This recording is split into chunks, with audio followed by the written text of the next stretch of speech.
Hey everyone, welcome back to Corporate Decoder, the place where we decode the financial secrets that could make or break a company. And let me tell you, Ondas Holdings Inc. just dropped a report that has some interesting moves on the board. Before we dive in, if you love getting straight to the point insights from these corporate filings, make sure to hit that subscribe button. And if you want to chat more about these deep dives, our Discord community link is in the description below. So, what we have here is a Form 8K filing from Ondas Holdings Incorporated. Think of an 8K as a company's way of immediately telling the public about significant events that shareholders should know about.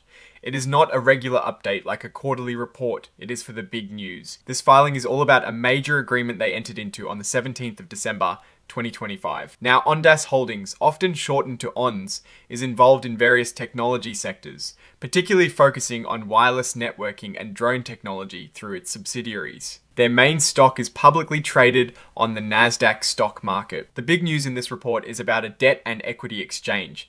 Let's break that down. It seems Ondas Autonomous Systems Inc., which is a part of Ondas Holdings, had previously issued some convertible promissory notes, which are basically loans that can be turned into stock, and warrants, which are rights to buy stock at a certain price. These notes and warrants were sold to a group of private investors.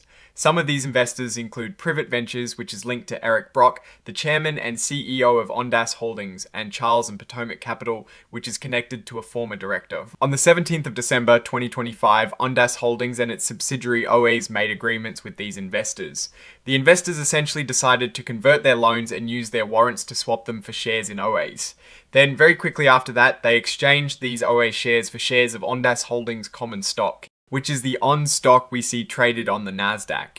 This whole process is called an exchange. Interestingly, not all investors finalized this exchange on the 17th of December. 7 out of the 11 investors chose to delay the actual share transfer until the 5th of January 2026.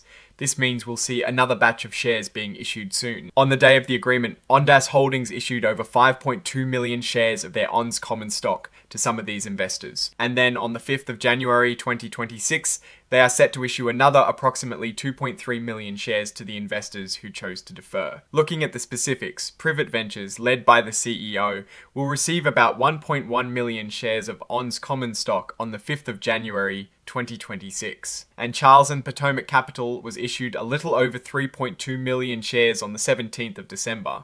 This shows a clear move to settle outstanding debt and warrants by issuing new stock. After this whole exchange, Ondas Holdings will own about 99% of its subsidiary OAs.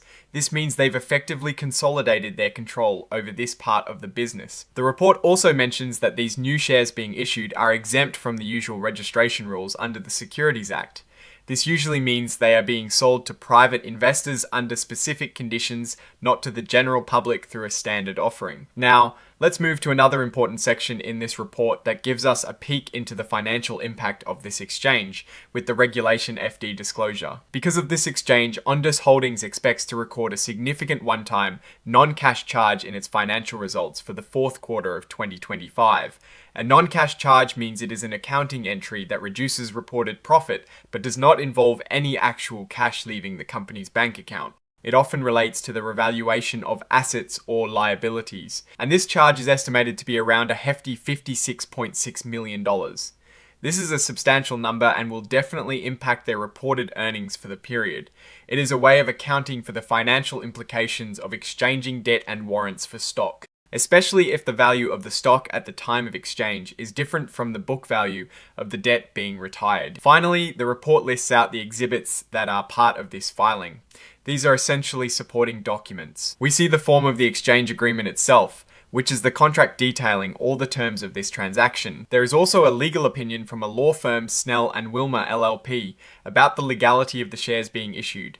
This is standard practice to ensure the company is acting within legal boundaries. Signatures, and then we have the signatures certifying that the information in this report is accurate to the best of their knowledge. Here we see the signature of Neil Laird, the Chief Financial Officer, who is signing off on this report, confirming the company's actions and disclosures. So, what does this all mean for Ondas Holdings? This exchange effectively cleans up some of their outstanding debt and convertible notes by converting them into equity. On one hand, this reduces their debt obligations, which can be seen as a positive step towards a healthier balance sheet. However, issuing a large number of new shares can dilute the ownership stake of existing shareholders. When more shares are in circulation, each individual share represents a smaller piece of the company, which can sometimes put downward pressure on the stock price. The significant non-cash charge of $56.6 million, while not an actual cash outflow, will reduce their reported profitability for the quarter, which investors will be watching closely. It signals a major financial event that has reshaped the company's capital structure. Looking ahead, it will be crucial to see how Ondas Holdings leverages this restructured financial position, particularly in its drone and wireless technology segments, to drive future growth and profitability.